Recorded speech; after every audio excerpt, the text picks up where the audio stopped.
विदेशियों के चक्कर में मोदी ने अपने ही देश के लोगों को सड़क पर फेंक दिया है।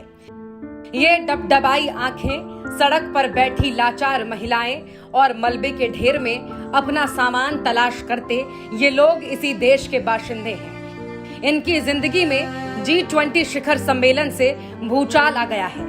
अपनी झूठी शान दिखाने के चक्कर में मोदी ने इनके घरों पर बुलडोजर चलवा दिया, सामान उठाकर सड़कों पर फेंकवा दिया।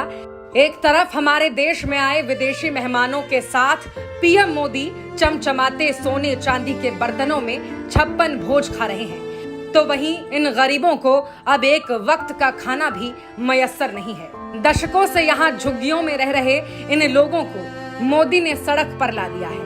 अब ये गरीब अंधेरी सड़कों पर रात गुजारने को मजबूर हैं।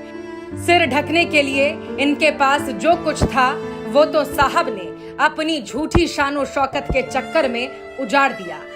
अपने 9 सालों के शासन में इनका उद्धार तो नहीं कर पाए, मगर बर्बाद जरूर कर दिया। G20 के सम्मेलन के लिए महीनों से दिल्ली को सजाया जा रहा था। दीवारों पर रंग रोगन, फुटपाथ पर गमले और गरीबों के घरों के आगे पर्दा लगाया जा रहा था, और जहां पर्दे से काम नहीं बना उनका आशियाना ही उजाड़ दिया गया, ताकि साहब विदेश में जो डंका बजने का दावा करते हैं उसकी हवा ना निकल जाए। दुनिया के सबसे शक्तिशाली लोगों को मोदी साहब का फर्जी विकास न नजर आ जाए। साहब का फरमान लिए पहुंची प्रशासन ने इनके घरों को उनकी आंखों के सामने मिट्टी में मिला दिया।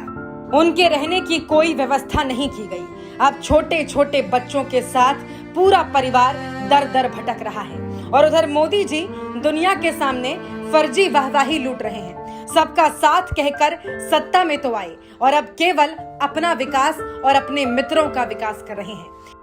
इतनी बद्दुआ लेकर कहां जाएंगे साहब? कम से कम भगवान से तो खौफ खाइए।